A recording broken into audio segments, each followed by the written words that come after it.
Mark సువర్తమానం 15వ అధ్యాయం 43వ వాక్య భాగాన్ని నేను చదువుతున్నాను.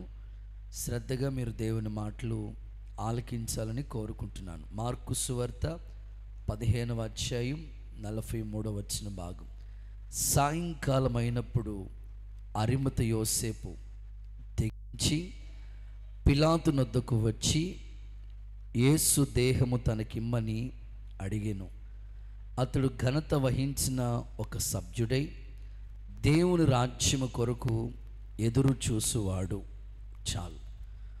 ఈ రాత్రి మీకు చెప్పాలనుకున్న వాక్య సందేశం పేరేమిటంటే తెగించుట. అనండి ఒకసారి మీ నోటితో. ఓకే, గతంలో అరిమత యోసేపు గురించి చాలా విషయాలు మీకు చెప్పాను. ఆయనలో ఉన్న మంచి లక్షణాలు కూడా గతంలో మీకు ఒక సబ్జెక్ట్ చెప్పాను, నాకు బాగా గుర్తు. ఈరోజు పర్టికులర్గా ఈ సందేశంలో ఒక మాట, తెగించి అనే మాటను గురించి మీకు బోధించాలని, ఆత్మపూర్ణ సందేశంగా మీకు అందించాలని నేను కోరుకుంటున్నాను. అరిమత యోసేపు జీవితాన్ని మనం చూస్తే ఒకప్పుడు రహస్య క్రైస్తవుడిగా ఉండేవాడు. యేసుక్రీస్తు ప్రభు శిష్యులు 12 మంది, 70 మంది, 500 మంది, ఈ విధంగా శిష్యుల సంఖ్య పెరుగుతూ వచ్చింది. అయితే వాళ్ళలో ఈ అరిమత యోసేపు అనే వ్యక్తి రహస్య శిష్యుడిగా భక్తి చేస్తూ వచ్చాడు. బైబిల్ గ్రంథంలో యోసేపు అనే పేరు కలిగిన వాళ్ళు 7 ఉన్నారు. 7 మెంబర్స్ ఉన్నారు. యోసేపు అనే పేరు కలిగిన వాళ్ళు ఓల్డ్ టెస్టిమెంట్ కావచ్చు, న్యూ టెస్టిమెంట్ కావచ్చు, 7 మెంబర్స్ ఉన్నారు. అందులో ప్రాముఖ్యమైన వాళ్ళు మాత్రం 3 ఉన్నారు. 3 వ్యక్తులు ప్రాముఖ్యంగా బైబిల్ గ్రంథంలో ఎక్కువగా వాళ్ళ గురించి ప్రస్తావన చేశారు. ఓల్డ్ టెస్టిమెంట్లోకి వెళితే యాకోబు కుమారుడైన యోసేపు మనకు కనబడతాడు. 12 మంది కొడుకుల్లో ఒకడు. యాకోబుకి 12 మంది కొడుకులైతే అందులో ఒకడు యోసేపు. యోసేపు చరిత్ర చాలాసార్లు మీరు చదివారు, మీకు చాలా అర్థవంతంగా యోసేపు జీవితం తెలుసు. ఇక న్యూ టెస్ట్మెంట్లోకి వస్తే యేసుక్రీస్తు ప్రభు యొక్క తండ్రి అయిన యోసేపు, మరియా యోసేపులకి ప్రదానం చేయబడటం, ఈ స్టోరీ కూడా మనకు బాగా తెలుసు. సో 3వ వ్యక్తి అరిమత యోసేపు. ఈ వ్యక్తి యూదుల్లో ఒక సభ్యుడు. ఇంకా చెప్పాలి అంటే ఘనత పొందినవాడిగా పిలువబడుతూ వచ్చాడు. ఒక ధనవంతుడు. రహస్య క్రైస్తవ్యం చేస్తూ వచ్చాడు కొంతకాలం. అయితే యేసు ప్రభు ఎప్పుడైతే సిలువలో గొల్గతా కొండపై ఆకాశానికి భూమికి మధ్యలో తన ప్రాణాన్ని త్యాగం చేశాడో, మధ్యాహ్నం 3 గంటల సమయంలో ఏలి ఏలి అనే మాట చెప్తూ దేవా దేవా నన్ను ఎందుకు చేయి విడిచితివి అని చెప్పి, సమాప్తమైందని చెప్పి, దప్పికుంటున్నానని చెప్పి తన ప్రాణాన్ని తండ్రికి అప్పగించి ప్రాణం విడిచాడు. ఆ సందర్భంలో ఎంతోమంది శిష్యులు యేసు ప్రభుతో కూడా ఉన్నారు కదా. 12 మంది శిష్యులు ఉన్నారు. మరి ప్రాముఖ్యంగా ఆయనకి ఇష్టమైన శిష్యులు, తాను ప్రేమించే శిష్యులు 3 ఉన్నారు కదా.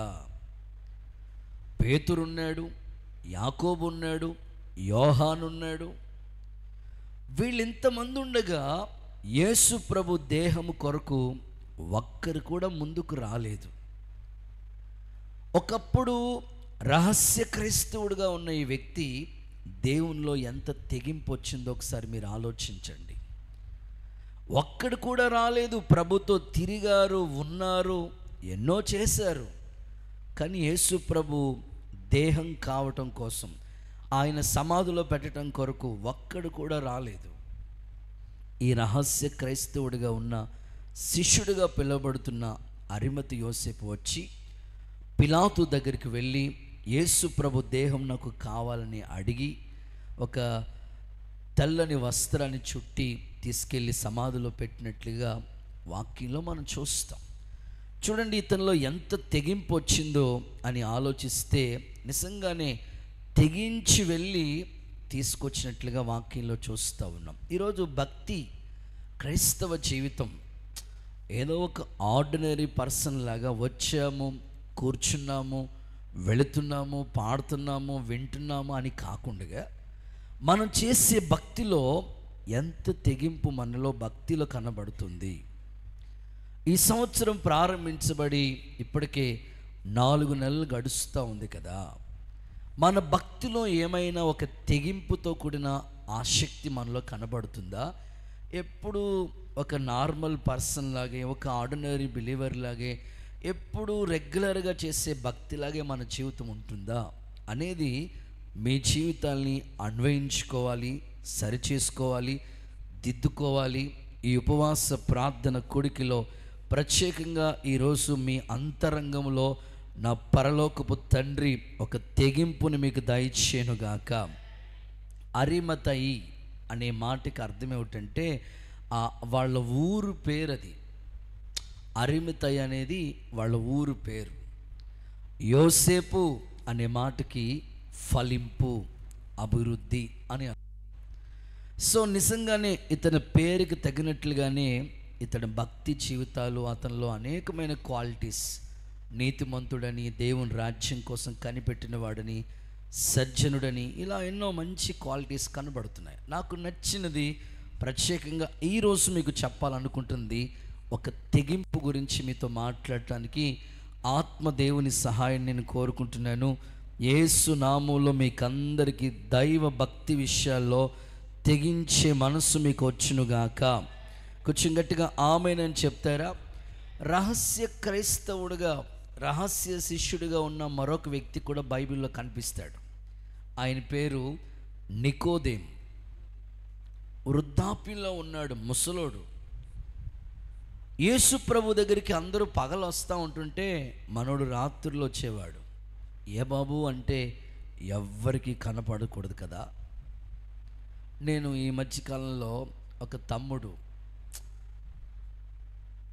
ఎగ్జామ్ పాస్ అయిందన్నా, జస్ట్ మీకు చెప్పి వెళ్దామని వచ్చాను అని స్వీట్ బాక్స్ తీసుకుని ఎగ్జామ్ పాస్ అయిందని వచ్చి ప్రార్థన చేయించుకుని వెళ్ళాడు.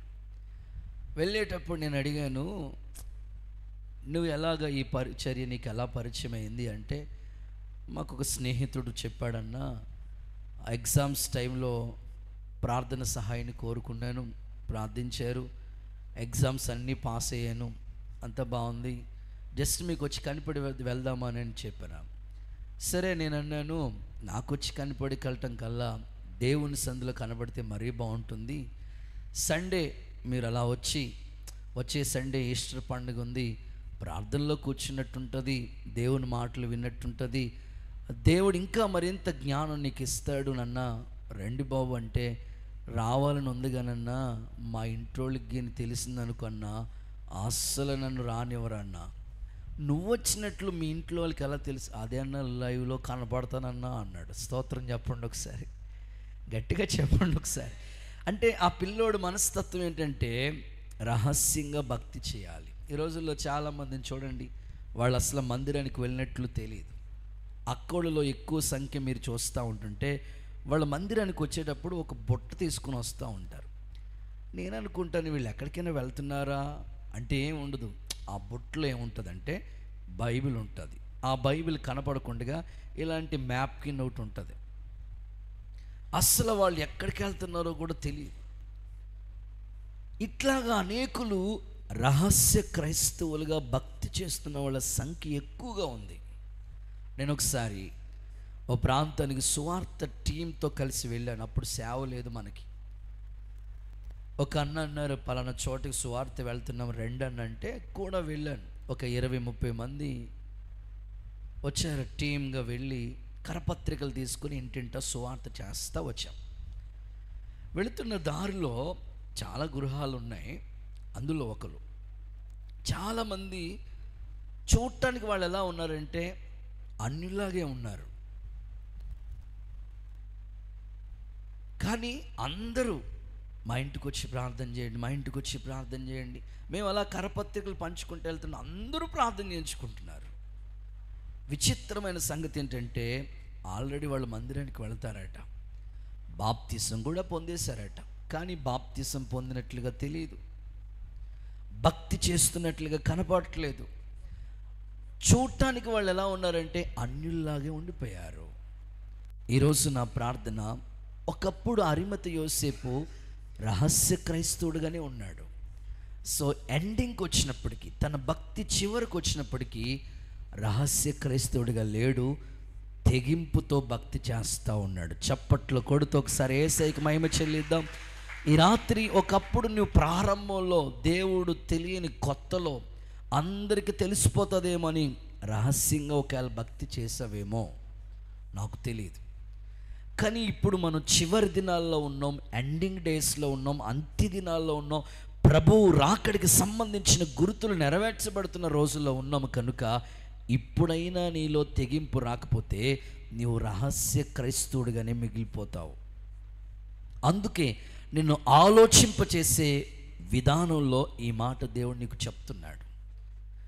యేసు ప్రభు దేహము కోసం ఈ వ్యక్తి వెళ్ళి తెగించి తెచ్చినట్లుగా ఆశ్చర్యకరమైన సంగతి పరిశుద్ధాత్ముడు బైబిల్ గ్రంథంలో రాసి ఉంచాడు. ఈరోజు నా ప్రశ్న, దేవుని పిల్లలకి లేదా ఒక క్రైస్తవుడికి లేదా మనలో ఎలాంటి తెగింపు రావాలి, లేదా దేనికోసం మనం తెగించాలి అని ఆలోచన కలిగి మీరు దేవుని వాక్యాన్ని వినగలిగితే ఒక 4 సంగతులు మీ ముందుంచి ఈ సందేశాన్ని ముందుకు కొనసాగించాలని ఆశపడుతున్నాను. మనము దేని కొరకు తెగించాలి? లోకంలో తెగించేవి ఎన్నో, వ్యర్థమైన వాటి కోసం తెగించే వాళ్ళు ఉన్నారు. బరి తెగించి తిరిగే వాళ్ళు చాలామంది కనబడతా ఉంటారు.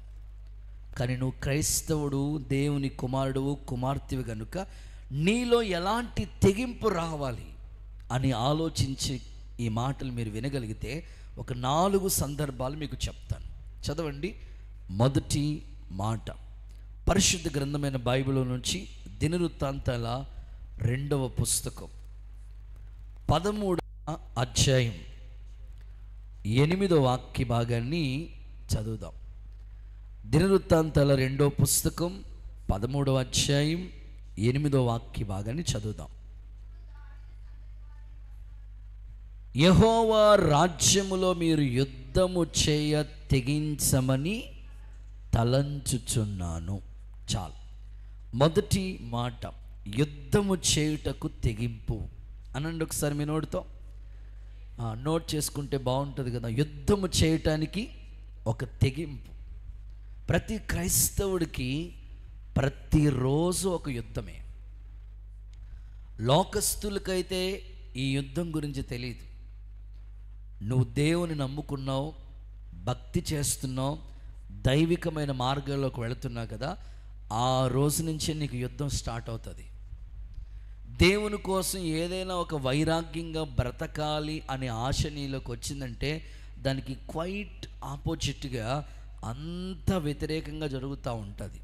నీకు ఒక వాగ్దానం వచ్చింది, నేను నీకు అద్భుతాలు చేస్తాను, కానీ వాగ్దానానికి వ్యతిరేకంగా అన్నీ నీ జీవితంలో జరుగుతూ ఉంటాయి. ఏంటి?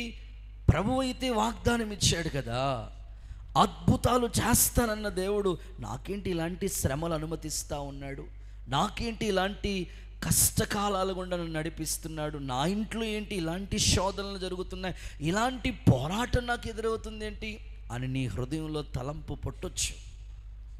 కానీ వాక్యం అంటుంది, యుద్ధం చేయటానికి నీలోనికి ఒక తెగింపు రావాలి. పరిశుద్ధ గ్రంథాన్ని చదివితే మనం పోరాడేది శరీరాలతో మాత్రం కాదు. మనకి పక్కింటోళ్ళతో, ఎదురింటోళ్ళతో, లేకపోతే స్నేహితులతో, శత్రువులతో, ఎవ్వరితో మనకి యుద్ధం కాదు. మనకు ఒక ప్రధాన శత్రువు ఉన్నాడు, అపవాది. గర్జించు సింహం వలె ఎవరిని మింగుదామని వాడు తిరుగుతూనే ఉన్నాడు. వాడికి సమయం కొంచెమేనని వేగంగా పయనిస్తూ ఉన్నాడు. అయితే నీ ఆత్మీయ జీవితంలో, నీ జీవితంలో ఎప్పుడు కూడా శత్రువు అయిన సాతానుతో ఎప్పుడు నీకు యుద్ధం జరుగుతూనే ఉంటుంది. అపోస్తలుడైన పేతురు అంటాడు, శరీరానికి ఆత్మకు రోజు యుద్ధం జరుగుతూ ఉంటుందట. నీలో ఉన్న శరీరము నీలో ఉన్న ఆత్మ, ఈ రెండిట్లకి కూడా పోరాటం జరుగుతుంటుంది. ఈరోజు ఫాస్టింగ్ ప్రేయరా, ఉపవాసం ఉండాలనేమో నీ అంతరాత్మ చెప్తుంది. శరీరం ఏమంటో తెలుసా? నిన్నే గుడ్ ఫ్రైడేకి 3 గంటల దాకా ఏమీ తినకుండా ఉన్నావు, మళ్ళీ ఈరోజు మొదలెడతావా? నీ శరీరం అంటది కుదరదు.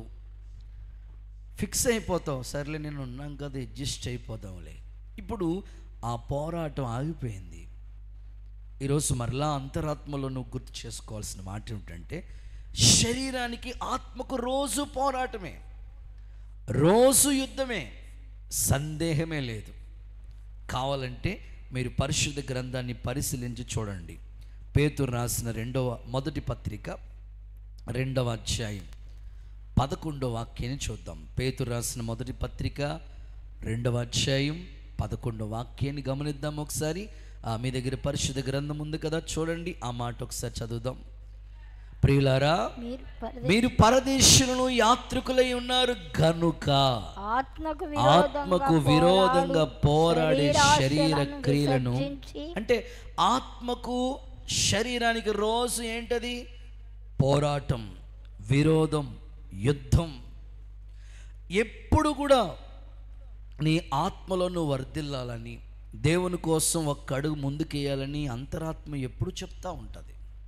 కానీ శరీరం మాత్రం సహకరించదు, శరీరం మాత్రం అంగీకరించదు, అంత వ్యతిరేకంగానే ఉంటుంది. అందుకే ఒక క్రైస్తవుల్లో రావలసిన తెగింపు ఏంటంటే, ఆత్మ సంబంధమైన ఈ పోరాటంలో శత్రువైన సాతానుతో యుద్ధం చేయటానికి, శరీరం మీద ఒక జయం మనకి రావటానికి ఖచ్చితంగా మనం పోరాడాలి. ఆ యుద్ధంలో విజయం మనకే వస్తుంది. దేవుని పిల్లలు ఎప్పుడు ఓటమి రానివ్వడు దేవుడు.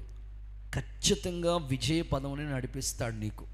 అయితే నువ్వు అలసిపోకూడదు, సొమ్మసిల్లిపోకూడదు, కృంగిపోకూడదు, ఇంకా ఈ భక్తి నేను చేయలేనులే అని సతికిలు పడిపోకూడదు. నువ్వేం చేయాలంటే, ఆత్మకు విరోధంగా పోరాడుతున్న ఆ శరీర క్రియలను విసర్జించటానికి, ఆత్మ సంబంధంగా నీ పోరాటం శత్రువైన సాతానుతో పోరాడి గెలుపొందాలి, జయం పొందాలి. యేసు నామములో ఇలాంటి కృప దేవుడు మీకు అనుగ్రహించునుగాక. కుడి చేతులు పైకెత్తి ఒకసారి అందరూ ఆమేన్ అని చెప్పండి. బైబిల్ గ్రంథంలో మీరు చూడండి, మిఖాయేలు దూత, దూతలు అనేకమైన దూతలు ఉన్నాయి. దూతల సంఖ్య వేల కోట్ల సంఖ్య ఉంది, లెక్కింపలేనంతగా ఉంది. అయితే ఆ దూతల్లో కొన్ని ప్రధాన దూతలు ఉన్నాయి. గాబ్రియేలు ఒక ప్రధాన దూత, మిఖాయేలు ఒక దూత. పరిశుద్ధ గ్రంథంలో లేఖనాల్లో మనం చూస్తే ఈ మిఖాయేలు అనే దేవదూత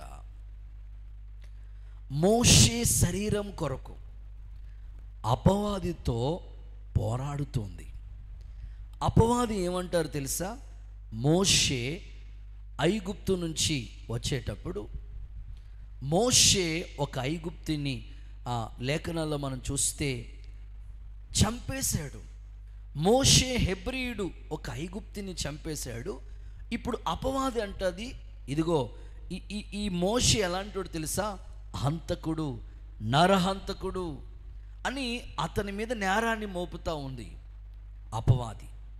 ఎప్పుడైతే నేరం మోపుతా ఉన్నాడో, ఈ మిఖాయేలు దూత అతని పక్షమందు నిలబడి ఈ మోషే శరీరం అపవాది తీసుకెళ్ళిపోవటానికి ప్రయత్నిస్తూ ఉంది. ఆ సమయంలో మిఖాయేలు దూత అపవాదితో పోరాడి జయము పొందినట్లుగా లేఖనాల్లో మనం చూస్తాం. చూడండి, యోధా పత్రిక 1వ అధ్యాయం 9వ వాక్య భాగాన్ని మనం చదివితే మిఖాయేలు ఎలాగ పోరాడిందో. అయితే ప్రధాన దూత అయిన మిఖాయేలు అపవాదితో వాదిస్తూ మోషే యొక్క శరీరాన్ని గురించి తర్కించినప్పుడు 1:9 తర్కించినప్పుడు దూషించి తీర్పు తీర్చ తెగింపక ప్రభు నిన్ను గద్దించును గాక నేను. చూడండి, ఆ సందర్భాలు మనం చూస్తే అపవాది యోధా పత్రిక, నాట్ యోబు గ్రంథం, యోధా పత్రిక 1:9 సో ఈ ఈ ఈ యోధా పత్రికలో మిఖాయేల్, ఆల్రెడీ మీకు యోధా పత్రిక అంతా చెప్పాను. మిఖాయేల్ చేసిన అంటే పోరాడి ఎలాగైనా మోషే శరీరాన్ని కాపాడాలి, భద్రంగా కాపాడాలి. ఈరోజు మోషేలో ఎన్ని మంచి లక్షణాలు ఉన్నాయి ఒకసారి చెప్పండి. భక్తులందరూ ఒకసారి హల్లెలూయా అని చెప్పండి. ఎంతమంది భక్తులు ఉన్నారా? ఇంకోసారి గట్టిగా చెప్పండి. మరి మోషేలో ఉన్న లక్షణాలన్నీ చెప్పండి. భూమి మీద ఉన్న వాళ్ళందరికంటే మిక్కిలి సాత్వికుడు. అది గుర్తు రాలేదు అపవాదికి.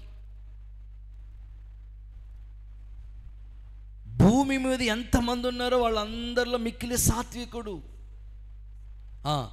నా ఇల్లంతటిలో నమ్మకస్తుడు. అది గుర్తు రావట్లేదు అపవాదికి. ఒక్క నేరమే. అసలు మోషే దేవుని ముఖాన్ని, ఒక స్నేహితుడు మరొక స్నేహితుడితో మాట్లాడే, ముఖాముఖిగా మాట్లాడే అనుభవం ఉంది. ఐగుప్తి ధన నాకొద్దు, దేవుని ప్రజలతో శ్రమ అనుభవించుటే ఇది గొప్ప భాగ్యం. ఎన్ని మంచి లక్షణాలు ఉన్నాయే, ఆ ఒక్కటి కూడా గుర్తు చేయట్లేదు. నేరం మాత్రం, ఒక్క నేరం మాత్రం, ఆ మిస్టేక్ మాత్రం ఒకప్పుడు ఐగుప్తులో ఉన్నప్పుడు చేశాడు. ఆ మిస్టేక్ అదే పదే పదే గుర్తు చేసి పరలోక రాజ్యానికి పంపించడం కుదరదు వాదిస్తూ ఉన్నాడు అపవాది. ఈరోజు నీ జీవితంలో కూడా ఎన్నో మంచి లక్షణాలు ఉంటాయి. ఏదో ఒక చిన్న లోపం కనబడుతుంది. అది కోపమే కావచ్చు, అతిక్రమమే కావచ్చు, లోబడిన జీవితమే కావచ్చు.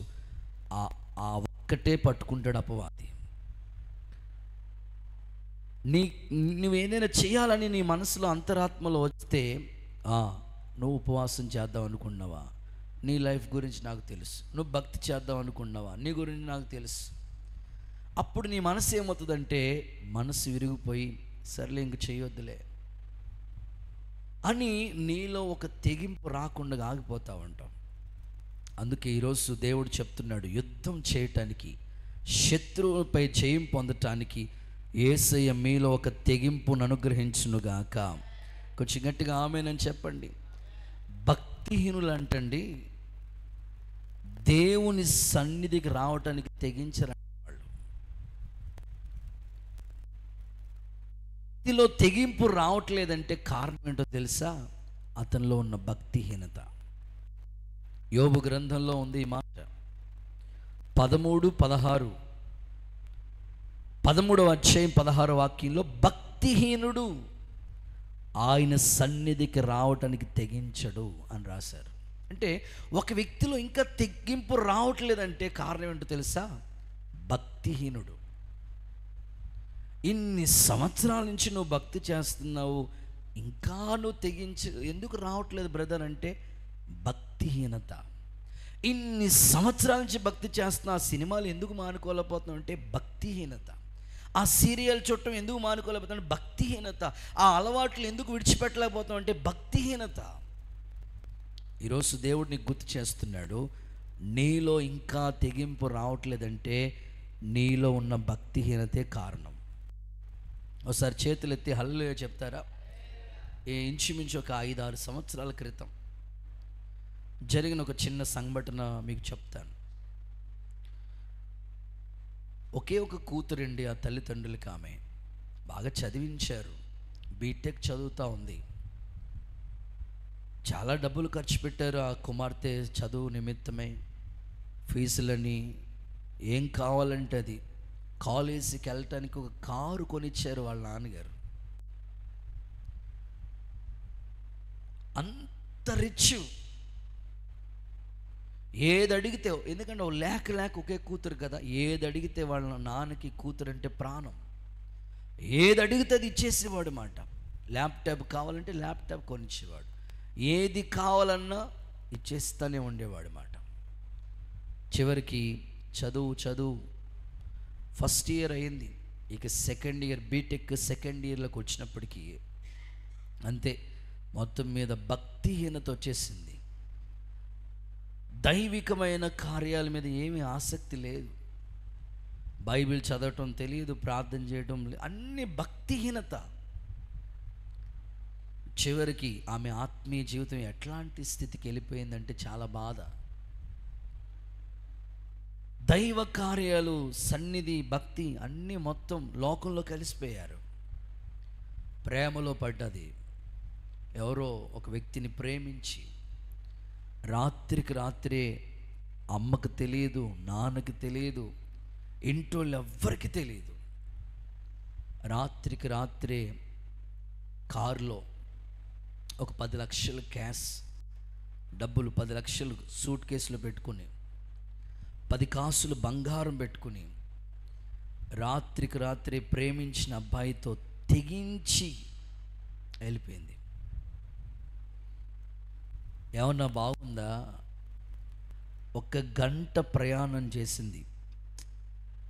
ప్రేమించిన అబ్బాయితో ఒక 1 అవర్ బండి ఆ కారులో వెళ్తా ఓ భయంకరమైన యాక్సిడెంట్, తెల్లవారుజామున యాక్సిడెంట్లో చనిపోయిందండి. ఎందుకు ఈ సందర్భం మీకు చెప్తానంటే, ఎందరో భక్తి చేసేవాళ్ళే భక్తిహీనులైపోయి దేవునిలో తెగింపు కలిగి భక్తి చేయవలసిన వాళ్ళు లోకానికి తెగించేవాళ్ళుగా, తెగించేవాళ్ళుగా కనబడతా ఉన్నారు. ఈరోజు నీలో రావాల్సిన తెగింపు ఏంటంటే, యుద్ధం చేయటానికి పరిశుద్ధాత్ముడు నిన్ను వాడుకునుగాక, సాతాను మీద జయం దేవుడు నీకు అనుగ్రహించునుగాక, శత్రు బలవంతుడి మీద నీకు అధికారం ఇచ్చునుగాక. రెండో మాటకు వస్తున్నాను. సెకండ్ వన్, మనము దేని కొరకు తెగించాలి? 1 యుద్ధము చేయుటకు. నెంబర్ 2 సమూయేలు మొదటి పుస్తకం 19వ అధ్యాయం 5వ వాక్యం చదవండి ఒకసారి. సమూయేలు రాసిన మొదటి పత్రిక, మొదటి గ్రంథం, మొదటి సమూయేలు గ్రంథం 19వ అధ్యాయం 5వ వాక్యం. అతడు ప్రాణమునకు తెగించి ఆ ఫిలిస్తీను చంపగా యెహోవా ఇశ్రాయేలులందరికీ గొప్ప రక్షణ కలుగు చేసింది. చాలండి, ఈ సందర్భాన్ని మనం చూస్తే రెండవది దేవుని కొరకు తెగింపు అనండి. అయ్యో ఎంతమంది ఉన్నారు, అసలు స్వరమే రావట్లేదు, కొంచెం గట్టిగా చెప్పండి భక్తులారా. అది దేవుని కొరకు తెగింపు. ఇక్కడ దావీదులో ఆ క్వాలిటీ కనబడుతుంది. గొల్యాతు 1, 2, 3, 4, 5, 7 కాదు, ఇంచుమించు 40 రోజుల నుంచి సవాల్ చేస్తున్నాడు. మీలో దమ్మున్న మగోడు వచ్చి నాతో యుద్ధం చేయాలని, నా మీద గెలుపు పొందాలని ఎవ్వరు రావట్లేదు. ఈ దావీదు ఇశ్రాయేల్లో దేవుడు ఉన్నాడు, ఈ సున్నత లేని ఫిలిస్తీను ఎంతటి వాడు అని తెగించి వెళ్ళి నిజంగానే దేవుని కొరకు, ఇశ్రాయేల్ ప్రజలందరి రక్షణ కొరకు ఈ వ్యక్తి ఒక గొప్ప తెగింపుతో ఒక అడుగు ముందుకు వేసినట్లుగా, దేవుని నామానికి ఎక్కడ అవమానం రాకుండా ఉండేటట్లుగా ఇశ్రాయేల్లో దేవుడు ఉన్నాడని నిరూపించడం కోసం దావీదులో ఉన్న ఒక తెగింపు వాళ్ళ అన్నలకు కూడా రాలేదండి. రోజు దూషిస్తూనే మాట్లాడుతూ ఉండేవాడు గొల్యాత్. ఈరోజు కూడా మిమ్మల్ని దూషించే వాళ్ళు ఉంటారు. ఈరోజు కూడా దైవ భక్తిలో సాగిపోతూ ఉంటుంటే వ్యతిరేకించే వాళ్ళు ఉంటారు. ఇలాంటి సమయంలో నువ్వు ఎలా ఉండాలంటే, ఇదిగో దేవుని నామానికి ఎక్కడ అవమానం రాకూడదు, దేవుని నామం మహిమపరచబడి నిమిత్తమై నీలో ఒక వైరాగ్యం, ఒక తెగింపుతో భక్తి చేయటానికి పరిశుద్ధాత్ముడు నిన్ను వాడుకునుగాక. కుడి చేతుల పైకెత్తి ఒకసారి అందరూ హల్లెలూయా చెప్తారా? ఇంకొంచెం హుషారుగా చెప్తారా? దేవుని కొరకు ఒక తెగింపు రావాలండి. దావీదులో ఆ తెగింపు వచ్చింది. సో ఇట్లాగే 2-3 భక్తులు కనిపిస్తారు, ప్రాణాన్ని వాళ్ళు తెగించేశారంట. నఫ్తాయిలీలు, జెబూలీలు, వాళ్ళు అస్సలు ప్రాణాన్ని లెక్క చేయకుండా దేవుని కోసం తెగించిన జనాంగం. చూడండి, న్యాయాధిపతుల పుస్తకం 5వ అధ్యాయం 18వ వాక్యం చదువుదాం. న్యాయాధిపతుల పుస్తకం 5వ అధ్యాయం 18. జెబూలీనులకి మరణ భయం లేక ప్రాణాన్ని తెగించి జనం నఫ్తాయిలీలు భూమి మీద మెట్టెల మీద ప్రాణాన్ని తెగించారు. అబ్బా, యాకోబు యొక్క 12 మంది కుమారుల్లో జెబూలీలు, నఫ్తాయిలీలు, వీళ్ళలో ఉన్న మంచి లక్షణం ఏంటంటే ప్రాణాన్ని కూడా లెక్క చేయలేదంట వాళ్ళు. అంతగా దైవ కార్యాల కోసం తెగించారు. ఈరోజు నేను మిమ్మల్ని అడుగుతున్నాను, ఎంతమంది దేవుని కోసం తెగించే వాళ్ళు ఉన్నారు? ఒకసారి చేయి చూపించండి, మీ మొక్కలు నేను చూడాలనుకుంటున్నాను. ఒక చేయైనా లెగిస్తుందేమో. సియోను దేవుడా ఉన్నావా? ఒక్కడైనా కనిపిస్తా. దేవుని కోసం నేను తెగించి భక్తి చేస్తాను. రిజర్వేషన్లు ఇక ఉండవు, రిజర్వేషన్లు క్యాన్సిల్ చేసేస్తాం. యేసు ప్రభు వద్దులేండి బాబు, నాకు రిజర్వేషన్ ఉంటే చాలండి. అలా అయిపోతుంది ఇప్పుడు ప్రస్తుతం భక్తి. రిజర్వేషన్ ఇక్కడే ఉంటుంది, రాజ్యాన్ని పోగొట్టుకోవద్దు. హల్లెలూయా. సో దేవుని కోసం తెగించగలిగిన ఆ మనసు నీకు ఉండాలి. కొన్ని ఉదాహరణలు చెప్తాను మీకు. కొంతమంది చూడండి, దేవుణ్ణి నమ్ముకున్నామా, ఎన్నేళ్ళు అవుతుంది? 20 ఏళ్ళు అవుతుంది, కానీ స్టిక్కర్ కూడా తీరు. 20 సంవత్సరాల నుంచి నువ్వు భక్తి చేస్తున్నావంటే ఏది నీలో తెగింపు? దేవుడి కోసం ఒక స్టిక్కర్ని కూడా సమర్పణ చేసుకోలేవా? కొంతమంది 30 సంవత్సరాల నుంచి సీనియర్ క్రైస్తవులు ఉంటారు. ఏమ్మా, ముక్కు పొడక తీయలేవా తల్లి? అసలు మా అమ్మమ్మ పెట్టిందండి. అమ్మమ్మ అంటే ఇష్టం కానీ యేసుబాబు అంటే ఇష్టం కాదు దేవుడికి. ఆలోచించండి, నువ్వు ఎంతగా నీలో దేవుని కోసం తెగింపు వస్తుందో. విశ్వాస జీవితంలో ఒక్క రాత్రేనండి అక్కోళ్ళు వాక్యం వింట. అప్పుడు వరకు వాళ్ళకి అలంకరణ సమర్పణ గురించి తెలియదు. 3 సిస్టర్లు దేవుని పరిచర్యలో విశ్వాసులుగా ఉండి భక్తి చేస్తూ ఉండేవారు. వాళ్ళు 3 క్లాస్మేట్సే, 3 చదువుకుంటూ ఉండేవారు. ఒక్క రాత్రి దైవజనుడు వాక్యం ద్వారా అలంకరణ సమర్పణ గురించి ఆ రాత్రి విన్న బోధ, అక్కడికి వాళ్ళు బలిపీఠం మీద ఒలిచి సంపూర్ణ సమర్పణతో భక్తిలోకి వచ్చేసారు. నీకు 20 సంవత్సరాల నుంచి బోధ వింటున్నా అలంకరణ సమర్పణ రావట్లేదు. బైబిల్లో లేదా? ఉంది. తెలియదా? పాస్టర్ గారి కన్నా ఎక్కువ తెలుసు నీకు. నెట్ ఆన్ చేస్తే ఎంతమంది ప్రసంగాలు వింటావో, కానీ ఒక్కటి కూడా పాటించవు. ఏంటి ఉపయోగం? విని ఉపయోగం ఏంటి? ఏది నీకు తెగింపు? ఎప్పుడొస్తుంది నీకు? ఈ రాత్రి మరొక్కసారి ఆత్మదేవుడు నీతో చెప్తున్నాడు, ఎన్ని సంవత్సరాల నుంచి భక్తి చేస్తున్నా తెగించి రాకపోతే ఎలాగా? దేవుని కోసం ఈ రాత్రైనా నీ మనసు మారి వైరాగ్యంతో భక్తి చేయటానికి పరిశుద్ధాత్ముడు నిన్ను వాడుకునుగాక. మన మందిరానికి వచ్చే ఒక తల్లి తాపి మేస్త్రిగా పనిచేస్తూ ఉంటాడు. దేవుడు అంటే ఇష్టమే, మందిరానికి కూడా అప్పుడప్పుడు వస్తూ ఉంటాడు. వాక్యం విన్నదా తల్లి, భర్త చెప్పింది, నాకు అలంకరణ మీద మనసు లేదు, నేను తీసేయాలనుకుంటున్నాను, నాకు ఇష్టం లేదు, ఈ అలంకరణ పెట్టుకుంటే ఒక విగ్రహంతో సమానం. వాక్యం అదే చెప్తుంది, నేనైతే యాక్సెప్ట్ చేయలేను, నా వల్ల కాదు, నేను తీసేయటానికి నా మనస్ఫూర్తిగా అంగీకరిస్తున్నాను. భర్తగా కట్టుకున్న ఆయన కాబట్టి నీకు చెప్పాలి కాబట్టి చెప్తున్నాను. భర్త ఒకటే చెప్పారంట, నీ ఇష్టం అంతే. అప్పుడే అలంకరణ సమర్పించేసుకుంది ఆ సహోదరి. మా ఇంట్లో 3 అక్కల్లో కృపక్కకి సమర్పణ వచ్చింది. లాస్ట్ అక్క ఎన్ని సందర్భాలు అలంకరణ గురించి చెప్పినా సరే వినేది కానీ తీయటానికి మనసు ఒప్పేది కాదు. ఎందుకంటే సమాజంలోకి వెళితే జనాలు ఏమంటారో అని, ఇది సమాజానికి భయపడుతూ ఉండేది కానీ దేవుని భయం ఉండేది కాదు. అంతే. ఆ రాత్రి దేవుడు వాక్యం ద్వారా దర్శించాడు. భర్తకి చెప్పిందట, 5 రోజులు మాట్లాడలేదంట. స్తోత్రం చెప్పండి ఒకసారి. గట్టిగా చెప్పండి. భక్తి అంటే వస్త్రాల్లో ఏమీ లేదు, భక్తి అంటే అలంకరణ ఏమీ లేదు. హృదయం నేను అంటాను, వస్త్రంలో లేనప్పుడు, అలంకరణ లేనప్పుడు హృదయంలో ఎట్లా వస్తుంది నీకు? ఒక తెల్ల బట్టలు వేసుకోవడానికి నీకు సమర్పణ రావట్లేదే, హృదయంలో ఎక్కడ వస్తుంది చెప్పు? అంతే, దేవుడు ఆయనతో కూడా మాట్లాడారంట. హృదయ అంతరంగంలో పరివర్తన వచ్చేసింది అంతే. Praise the Lord. గట్టిగా హల్లెలూయా. ఈ రాత్రి మీరు ఇంకా ఏది దేవుని కోసం వదులుకోలేకపోతున్నారో, ఈ రాత్రి ఒక తెగింపు రావాలి.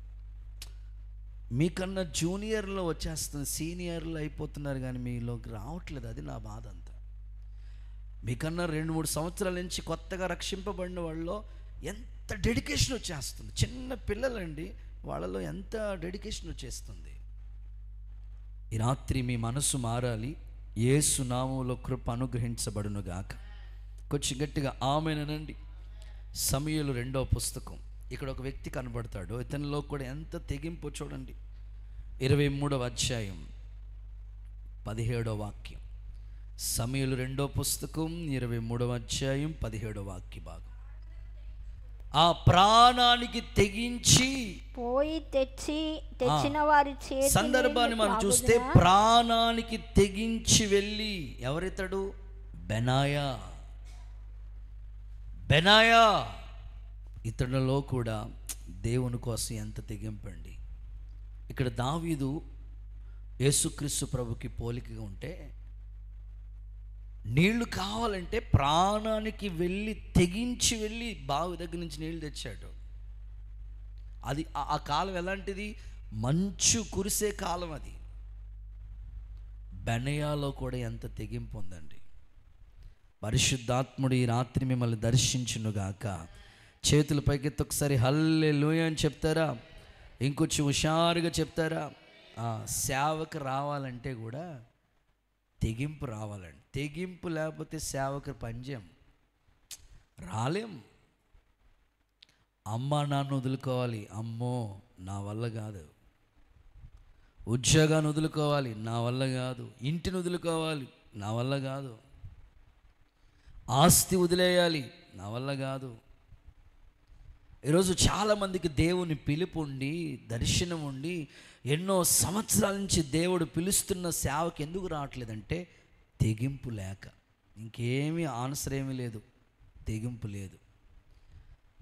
ఆ మాటకు వస్తే, మా ఇంట్లో 3 అక్కలు, నాకు ఒక్కడనే మగోడు నేను. మా ఇంటిని పోషించాలన్నా, ఇంటికి ఆధారంగా నిలబడాలన్నా, తల్లిదండ్రులను చూసుకోవాలన్నా, అన్నీ చక్కబెట్టుకోవాలన్నా ఇంటికి మగోడిని ఒక్కడనే నేను. మా అమ్మ నన్ను సేవకి వెళ్ళేటప్పుడు ఏమన్నా తెలుసా? రే, అందరు తల్లులు ఎందుకు కనుక్కుంటారా పిల్లల్ని? వాళ్ళు పోషిస్తారనే కదా. వృద్ధాప్యంలోకి వచ్చినప్పుడు వాళ్ళు ఏదైనా చేయూతని ఇస్తారనే కదా. నువ్వేంట్రా సేవ అంటూ వెళ్ళిపోతానంటావేంటి? ఇంట్లోంచి చేసుకో, ఇక్కడుండి చేసుకో. అమ్మా, సేవ ఇంట్లో ఉండి చేసుకోకూడదమ్మా. స్వదేశంలో ప్రవక్త ఘనతను అందడని చెప్పాడు, ఇక్కడ చేయకూడదు. ఒరే, 20 సెంట్లు స్థలం ఉంది, ఇక్కడ కట్టుకో మందిరం. కుదరదమ్మా. ఒప్పుకోలేదు మా అమ్మ సేవకి వెళ్ళటానికి. చాలా రోజులు ప్రార్థన చేశాను, సంవత్సరం పట్టు దేవుని పాదాల దగ్గర. అయ్యా, మా హృదయ అంతరంగాలు ఎలాగో కదిలించే వాళ్ళలో కూడా ఆ తెగింపు తీసుకురండి అయ్యా. ఇక ఆ రాత్రి నేను ట్రైనింగ్కి వెళ్ళటానికి సూట్ కేసు పట్టుకుని వెళ్తూ ఉంటుంటే కళ్ళంపడ నీళ్ళు పెట్టుకుంది మా అమ్మ. తప్పదు, దేవుని సేవ చేయాలి అంతే. ఆ రోజు తెగించి వచ్చాను సేవకి. ఆ రోజు నేను తెగించి ఉండకపోతే ఈరోజు సేవలో ఉండేవాడిని కాదేమో. ఒక ఆడపిల్ల దేవుని సేవకు రావాలంటే అది ఎంత కష్టం. తెగింతేనే వస్తుంది, తెగింపు లేకపోతే సేవకు రాలేమండి. ఈ రాత్రి సేవ పిలుపు ఉండి, దర్శనం ఉండి, దేవుని కోసం ఏమీ చేయలేని ఒక నార్మల్ పర్సన్ లాగా నువ్వు ఎందుకు ఉండిపోతున్నావు తెలుసా? తెగింపు లేదు నీకు. ఈ రాత్రి పరిశుద్ధాత్మ నేను దర్శించునుగాక. యేసు నామములో దైవ దర్శనం కలుగునుగాక. పరిశుద్ధాత్మ కార్యం నీలో బలంగా పనిచేయునుగాక. కొంచెం గట్టిగా ఆమేనని చెప్దామా? దేవుని సందులో చాలామంది బాప్తిస్మాలు తీసుకోవట్లేదు. ఎన్ని సంవత్సరాలు అయిపోయింది నువ్వు దేవుణ్ణి నమ్ముకునంటే చెప్తారు వాళ్ళు, పుట్టుకతోని దేవుణ్ణి నమ్ముకున్నామండి. బాప్తిసం వాళ్ళ మనసులో ఏముంటుందో తెలుసా? బాప్తిసం తీసేసుకుంటే ఈ సినిమాలు మానేయలేము, బాప్తిసం తీసేసుకుంటే ఈ అలవాట్లు మానేయలేము, ఇంకా మళ్ళీ చేయటానికి ఉండదేమో అని ఆ ఒక్క మాటను బట్టి అవసరమైతే వాళ్ళ ప్రాణం నరకానికే వెళ్ళిపోవడానికి సిద్ధమవుతున్నారు. కానీ బాప్తిస్మానికి మాత్రం వాయిదాలు వేసేస్తున్నారు. ఈ రాత్రి తెగిస్తేనే నువ్వు దేవుని కోసం ఏమైనా చేయగలుగుతావు. పరిచర్య చేయాలి. చాలామంది నాకు బాధ కలిగించే విషయాలు ఇవన్నీ. 60 సంవత్సరాల్లో ఉన్నవాళ్ళు పరిచర్య చేస్తున్నారండి. 20 ఏళ్ళు కుర్రోళ్ళు మాత్రం ఇప్పుడు కిరాణా తీసుకురావాలి, కూరగాయలు తీసుకురావాలి, ఏదైనా ఇట్లాంటి కార్యక్రమం జరుగుతున్నప్పుడు అరే రేపు మీటింగ్ ఉంది, రేపు ఈటింగ్ ఉంది, ఈరోజు ఏం ప్రోగ్రాం ఉంది మనకి, సంఘంలో ఇన్ని కార్యక్రమాలు జరుగుతున్నాయి కదా, నేనేం చేయగలగాలి? ఆ మనసు అనేకులకి రావటం లేదు. చేసేవాళ్ళు ఉంటారులే, చేస్తారులే, వాళ్ళకి ఆశీర్వాదం వస్తుంది. పరిచర్య చేయాలన్నా, ప్రార్థన చేయాలన్నా, ఉపవాసం ఉండాలన్నా ఒక్క అడుగు ముందుకు నువ్వు తెగిస్తే కదా. తెగింపు లేకపోతే దేవుని కోసం ఏమీ చేయలేవు. ఈ రాత్రి నీ మనసులో, గుండెల్లో ఒక గొప్ప భారాన్ని దేవుడు పుట్టించునుగాక, ఆత్మ కార్యము జరుగునుగాక. దేవుని కోసం తెగింపు అంటే ప్రతి విషయంలో ఏదైనా సరే చెయ్యాలి అనే ఒక తెగింపు రావాలి. పరిశుద్ధాత్మ నిన్ను వాడుకునుగాక. రైట్, 2వ మాట అయిపోయింది. ఇక 3వ మాటలకు వస్తున్నాను. థర్డ్ వన్, మార్కు సువార్త 15వ అధ్యాయం 43వ వచనం. మార్కు సువార్త 15:43. అరిమతయి యోసేపు తెగించి పిలాతు వద్దకు వెళ్ళి యేసు దేహం తనకిమ్మని అడిగాను. చాలా, ఇది మూల వాక్యంలో చదువుకున్న మాటే. 3వది, దేహము అంటే యేసయ్య శరీరం అంటే సంఘము కొరకు తెగింపు. ఇప్పుడు అరిమతయి యోసేపులోకి వచ్చిన తెగింపు ఏంటంటే యేసు ప్రభు దేహం అంటే సంఘము. క్రీస్తు స్వరక్తమిచ్చి సంపాదించుకున్న సంఘం అనే ఆయన శరీరం. ఇప్పుడు సంఘం అంటేనే యేసయ్య శరీరం. ఈ సంఘానికి శిరస్సు క్రీస్తు ప్రభు. ఈ బాడీలో మనం అందరం ఎవరంటే అవయవాలుగా పనిచేస్తున్నాం. ఇప్పుడు సంఘాని కోసం నీలో ఒక తెగింపు రావాలి. అది అరిమతయి యోసేపులో వచ్చింది. మీరు అడగొచ్చు, యేసు ప్రభు శరీరము, దేహము ఈక్వల్ టు సంఘం. చూడండి ఆ మాట, ఎఫెసీయులకు రాసిన పత్రిక 1వ అధ్యాయం 23వ వచనం చూడండి ఒకసారి. చూడండి, చదవండి. ఎఫెసీ పత్రిక 1:23. ఆయన సంఘము ఆయన శరీరం. అంతే. అంటే సంఘం అనేది ఆ సంఘము ఆయన శరీరం. అంటే సంఘం అనేది యేసయ్య శరీరం.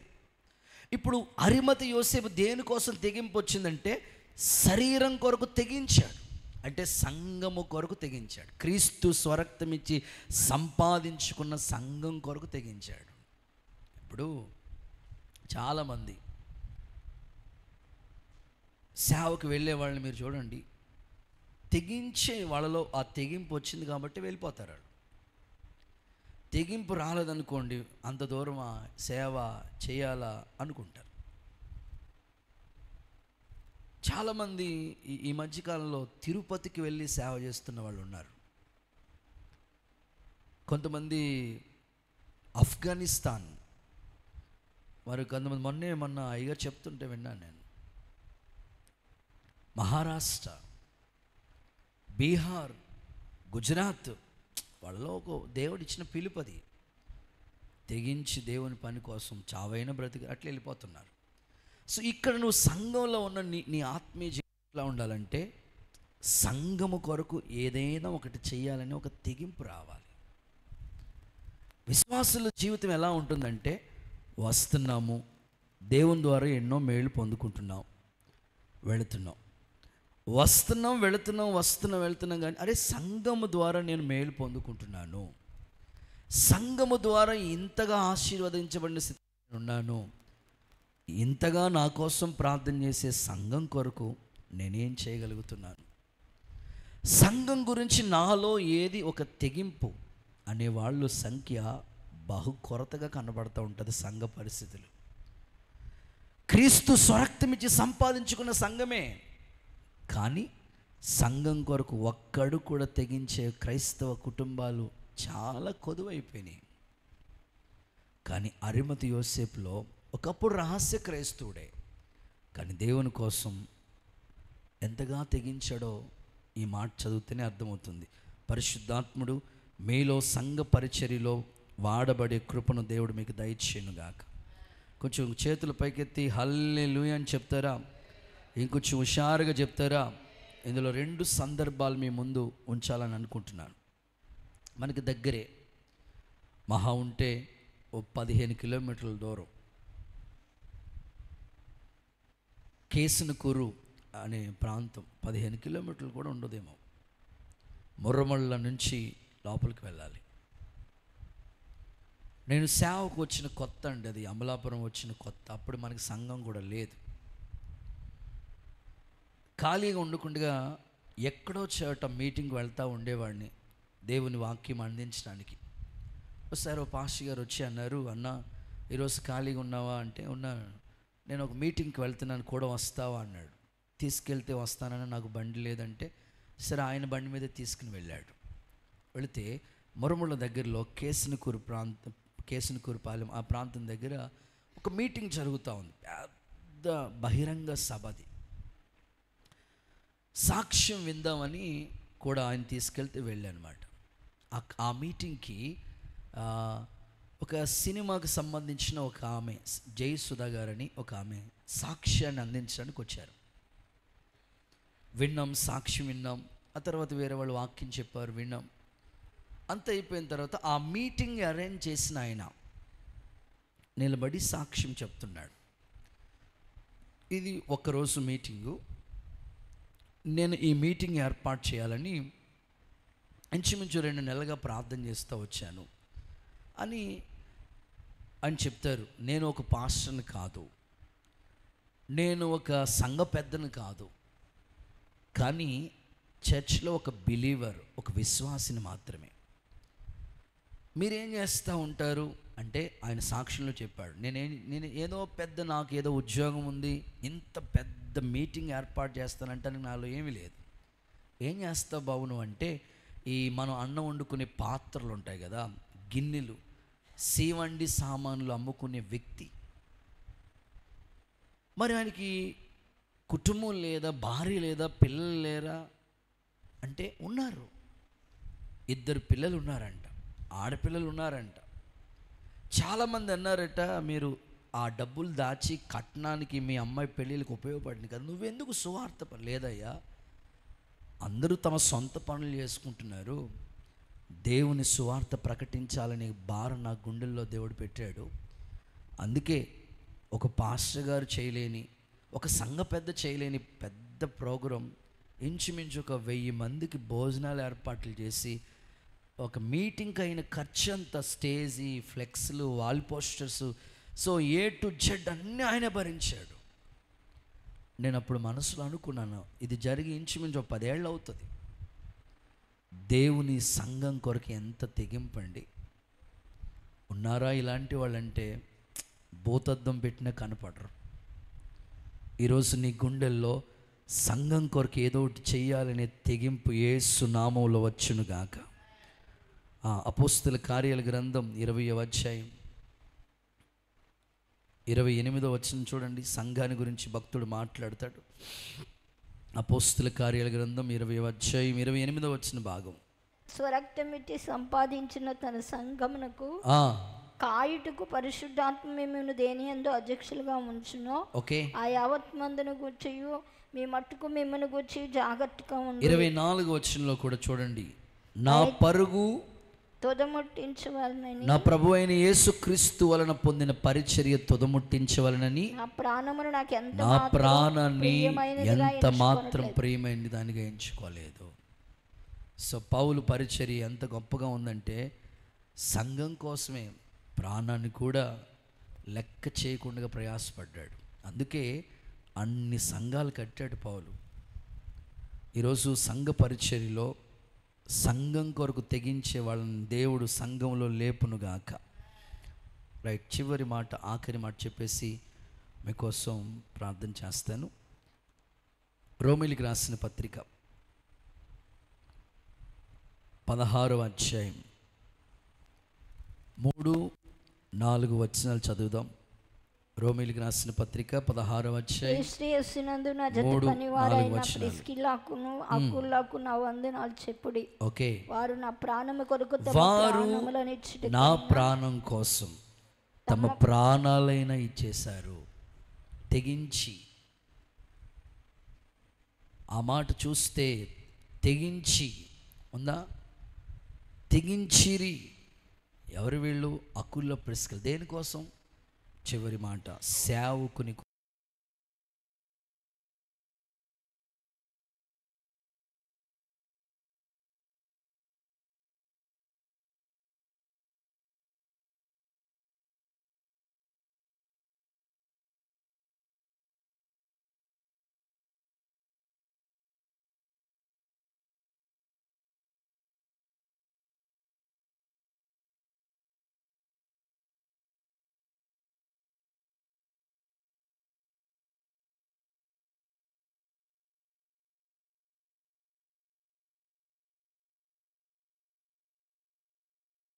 పిల్లలుగా మీ ఆసక్తిని మీరు ఇప్పుడు నా కన్నులు ఎదుట తెలియపరిచే బిడ్డలుగా ఉండాలి.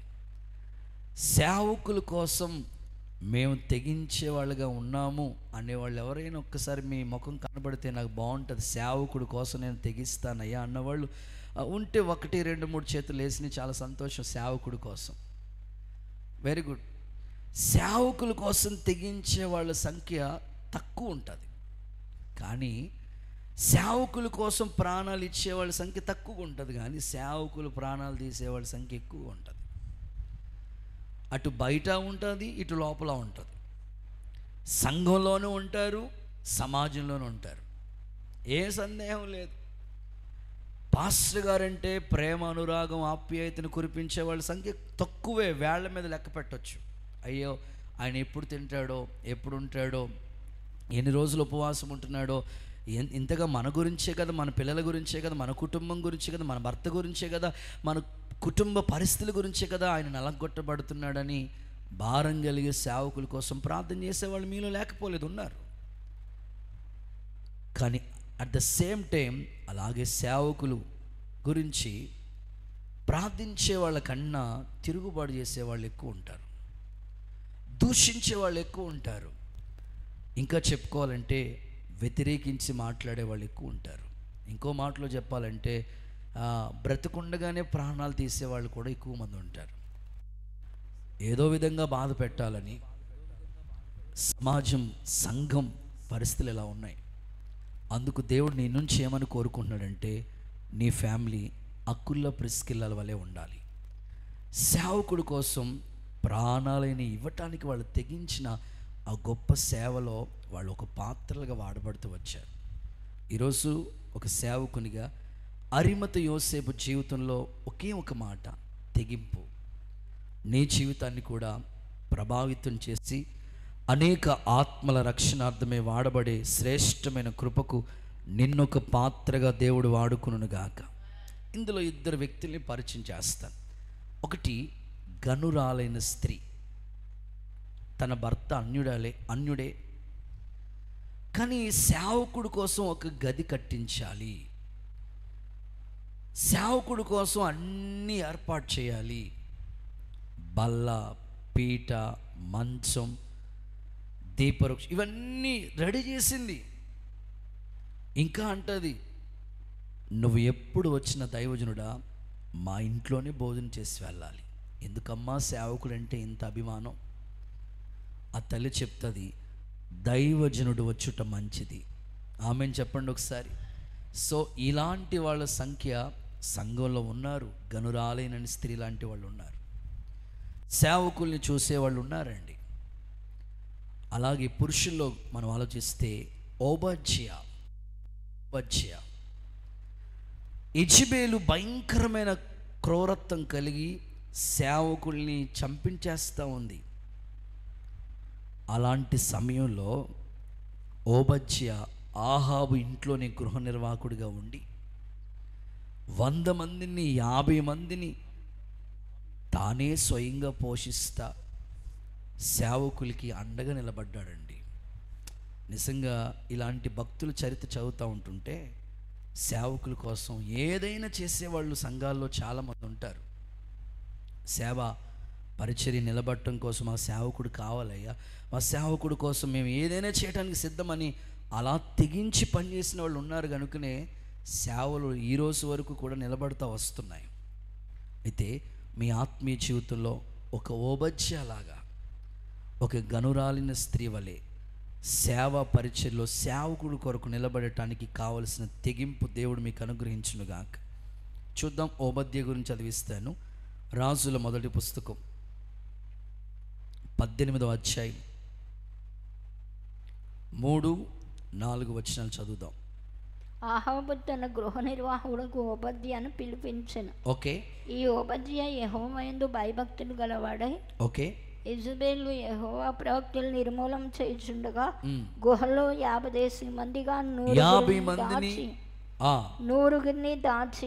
100 మందిని దాచి అన్నపానం తెచ్చి వారిని పోషించాను. చూసారా? అంటే ఇంచుమించు ఈ ప్రయాస అంతా సేవకుల కోసమే. 50 మందిని 100 మంది సేవకుల్ని పోషించాలంటే మాటలా? మీకు వచ్చే జీతం సరిపోయినట్టే. దేవుడికి స్తోత్రం చెప్పండి ఒకసారి. ఆ చిన్న ప్రాణం ఇప్పుడే దశంభాగం తీయటానికే ఉన్న ప్రాణం ఊడిపోతుంది. అమ్మో, 100 రూపాయలు వస్తే 10 రూపాయలు యేసుప్రభుకి ఇవ్వాలా, 1000 రూపాయలు వస్తే 100 రూపాయలు యేసుప్రభుకి ఇవ్వాలా, ఆ 10,000 జీతం అయితే 1000 రూపాయలు యేసుప్రభుకి ఇచ్చేయాలా. ఆ తీయటానికి ఎన్నిసార్లు ఆలోచిస్తుందో, ఎన్నిసార్లు లెక్కెడుతున్నావో ఆ కళ్ళుతో. 100 మంది సేవకుల్ని పోషించాడంటే అసలు ఏం డెడికేషన్ అండి బాబు, ఏం తెగింపు అండి బాబు. అసలు ఆ మాటలు చదువుతుంటేనే ఆశ్చర్యం అనిపించింది నాకు. నేను ఉద్యోగస్తులకి ఈ మాట చెప్తాను. నెల రోజులు మీరు కష్టపడి పని చేస్తే జీతం వస్తుంది కదా. ఆదివారం ఉద్యోగం సెలవు అయినా జీతం వస్తుంది లేదా? మాట్లాడలేదేంటి? సెలవు అయినా నీకు జీతం ఇస్తున్నారు కదా.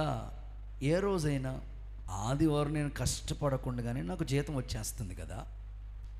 ఈ ఆదివారం నీ జీతం నెలలో లెక్కెట్టుకుని ఆ ఆదివారం దేవుడిది కనుక ఆ ఆదివారం వచ్చే జీతం దేవుడికి ఇద్దామని ఆ తెగింపు ఎవరిలైనా వస్తుందేమో నేను చూశాను. ఒక్కరు కూడా కనబడాల. 100 మందిని పోషించాడంటే అసలు ఏం తెగింపు సేవకుల కోసం. సంఘాల్లో ఉన్నారు, తెగించే వాళ్ళు ఉన్నారు. మనమందరిలో ఎక్కడున్నారు లేదు, కానీ నాకు దేవుడిచ్చిన ఈ సంఘ పరిచయలు ఉన్నారు. ఓ సహోదరుడి, అన్నయ్య మనకి కరెంట్ పోతే ఇబ్బంది పడుతున్నాం, దేవుడి కోసం నేను కొంత డబ్బులు దాచాను, అది మందిరంలో జనరేటర్ కావాలి, సేవకులుగా మీరు పడుతున్న ప్రయాస చూస్తున్నాం అంతే. అది ఎంత అవుతుంది అది దేవుడు లేపాడండి. మందిరంలో మ్యాట్స్ మీరు కూర్చుంటారు కదా, లేపాడు. సేవా పరిచర్య విషయంలో, సేవకులి సదుపాయాల విషయంలో. ఎవరైనా మనకి మందిరానికి సేవకులు వస్తే చాలా ఇబ్బంది పడుతూ ఉండేవాళ్ళు. ఒక ఆయన లేపి ఏసీ వేయించాడు, లేపాడు దేవుని పని కోసం. ఆ సేవకుల గురించి ఆలోచించే వాళ్ళని లేపాడు. ఉన్నారు మన మినిస్ట్రీస్లో, విశ్వాసుల్లో చాలామంది ఉన్నారు. సేవకుల ప్రాణాలని కాపాడి, సేవకుల యొక్క కొరతలు, అవసరాలు తీర్చేవాళ్ళు, మీ ఇంట్లో ఒక కుటుంబ సభ్యులుగా భావించే వాళ్ళు ఉన్నారు, నేను నమ్ముతున్నాను. సో ఇంకా మీలో ఒక తెగింపు రావాలని ఆశతో ఈ మాటలు చెప్తున్నాను. ఒకప్పుడు ఇస్త్రీ బట్టలు బయటికి ఇచ్చేవాళ్ళం. ఇప్పుడు సేవకులు అందరు బట్టలు ఇస్త్రీ చేసేవాళ్ళని దేవుడు సంఘంలో విశ్వాసం లేపాడు. సౌకర్యాలు అన్నీ వాళ్ళ ఇంట్లో కిరాణా తీసుకొస్తే అవి దేవుని మందిరానికి తీసుకొచ్చే వాళ్ళని లేపాడు. సో నేను దేవుడు నాకు ఇచ్చిన ప్రతి వస్తువు ఏది కొనకూడదు, అన్ని విశ్వాసుల పరిచర్యలో ఉపయోగకరంగా మారాలి.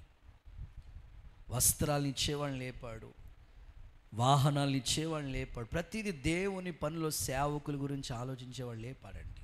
ఒబజ్జ లాంటి వాళ్ళు, గనురాలిన స్త్రీ లాంటి వాళ్ళు మన మందిరంలో ఉన్నారు, సందేహం లేదు. ఒకవేళ ఇంకా లేకపోతే మీలో ఇలాంటి తెగింపును దేవుడు దయచేయనుగాక.